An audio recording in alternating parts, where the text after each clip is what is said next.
Hello everyone and welcome back to MixBest TV mixing and mastering tutorials on YouTube. I'm your host David, and as you know, if you've been following this series, I recently rebuilt the main studio computer, updated the DAW and cleaned up the plugin closet, so to speak. So I took the chance to list for you guys some of my favorite plugins for this past 2017 and going strong into 2018. My old favorites along with some tricks on what my main use for them is and what I like them for. Some of the new ones I either just got or still testing. In this video we'll look at compressor, limiters and clippers. Here we go.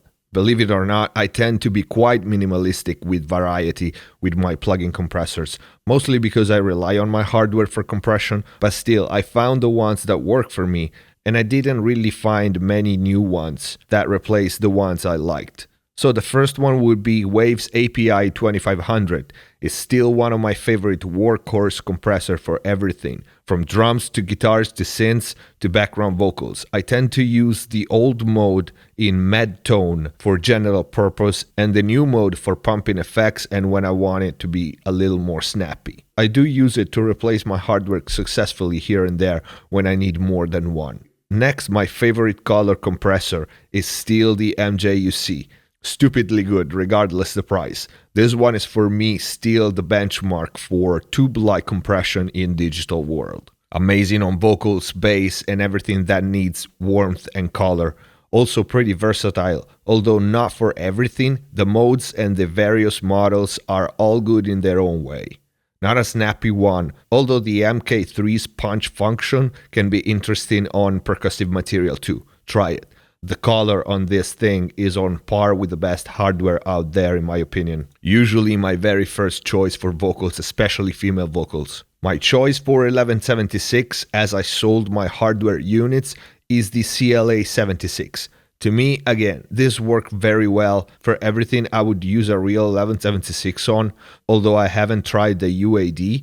Not much to say about this. I reach for it for bass, vocals, parallel drums and parallel sub-mixes sometimes, but also for effects returns. I do like the all bottom mode distortion on this one as well. I find the blue one a tad too bright and brittle sometimes, although I do use it on some material. I tend to default to the black face first usually, especially for bass. My favorite snappy, gnarly compressor for drums is still the Soft Tube Dynamite.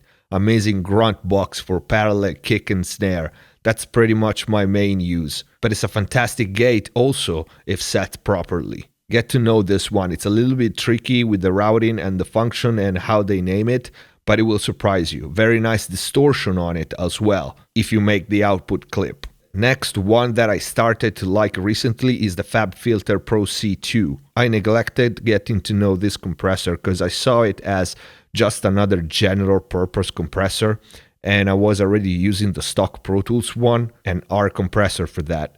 But I found it to be very easy to set up and tweak as all the FabFilter plugins, and I like the visual references it gives you. Still testing it though, I'm not entirely familiar with all the modes, how they sound, but that's what interests me. I want to really get to know all the modes and how they behave, the differences, because I sense it has a lot of potential, especially having basically a full parametric EQ to tweak the internal sidechain. Next, not exactly a compressor, but still a dynamic processor that I use so very often, probably more than general purpose compression, is the MV2 by Waves. Very simple to set this one, gives you very transparent dynamic leveling, more like fader riding than compression I would say, with the possibility of rising low-level signals. It's incredibly useful. Try it every time you need to increase density without the usual sound and artifacts of regular compression.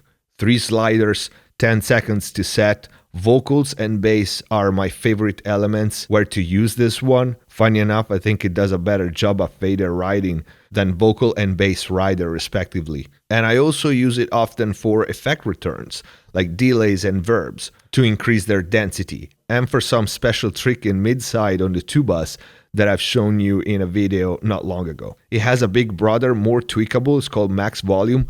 That is also good.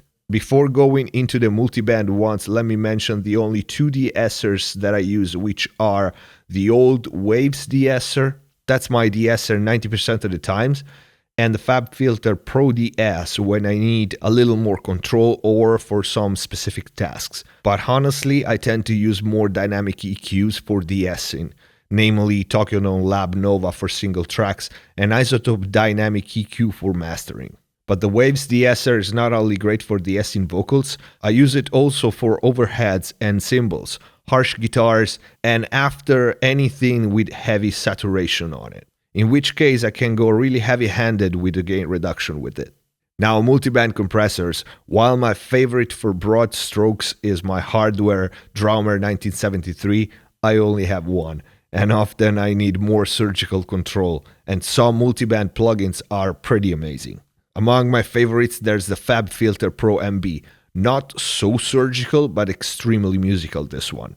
One feature that makes me go back to it as my default is the possibility to sidechain any frequency to the one you're working on. For example, beefing up the snare by using upward compression on the very low end, but triggering it with the mid frequency of the snare.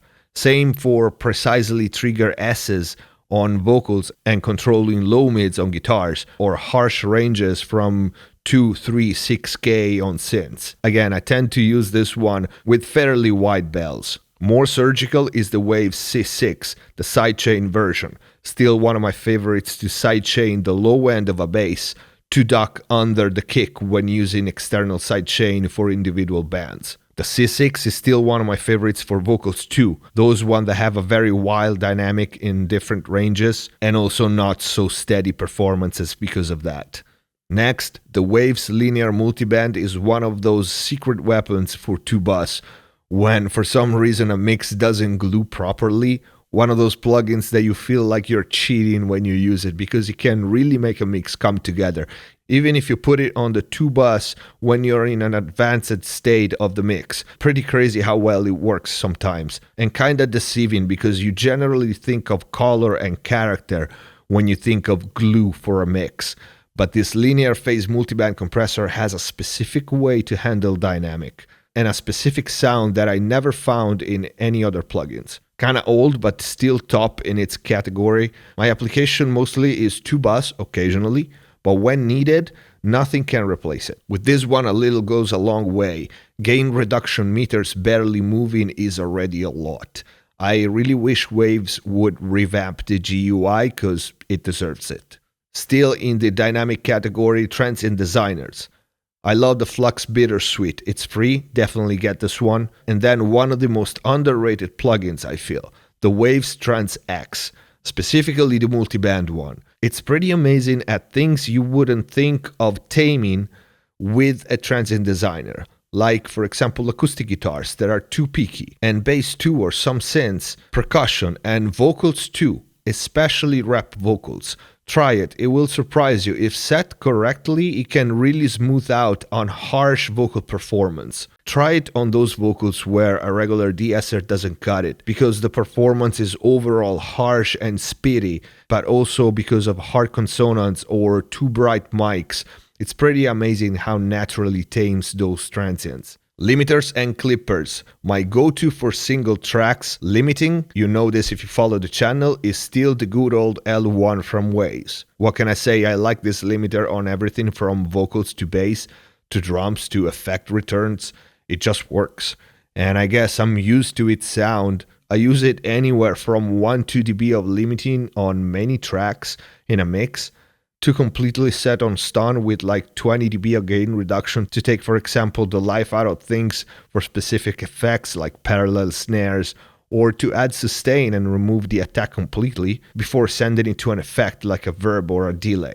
Mastering limiters for me are either Isotope Maximizer, limiter number 6, or Pro L, often used in combination. And with the addition of the great, still my favorite clipper, Pt.2, of which I will talk in the favorite saturation video. Now the Pro L2 just came out, I haven't tried it yet, I will, but for now these are my go-to limiters. I tried Limitless from DMG Audio many times, and I can't seem to get a hold of it. I'm sure it's my fault because many use it successfully, but I didn't run into a situation in which I preferred over the one mentioned. Finally, honorable mention for Softtube Summit TLA 100 for vocals. Not for every vocals, but when it fit, damn it's good. And also the iKey Multimedia Opto Compressor for pianos, strings, and anything where you need a good leveler. Very gentle and smooth this one. Really hard to make it sound bad. And the last honorable mention goes to the compressor in the SSL G&E channel from Waves. Usually many tracks get the 2:1 plus threshold knob twist treatment in my mixes. If you don't know, this trick is the easiest, most efficient way to add instant grit to everything. And I mean everything, just putting the ratio at 2 and twisting the threshold knob, even without any gain reduction happening, it adds character and grit to any material. And that's a wrap. This is it for this video, guys. I hope you liked it and I hope it was useful. If you liked the video, please don't forget to click the like button. If you have any question, leave your comment down below or post in the new community page here on YouTube. That's the best place to post your questions, to which I will answer in vlogs and Q&As videos. Stay tuned for the next episode. It's gonna be my favorite reverbs and pitch shifters. Join us on Facebook and Twitter and get all the news about the channel, upcoming videos and series, and access to exclusive content. Please keep supporting MixBuzz TV by visiting the store, sharing the videos, and spreading the word on blogs, forums, social media. Subscribe, click the bell icon if you haven't already, and see you next time.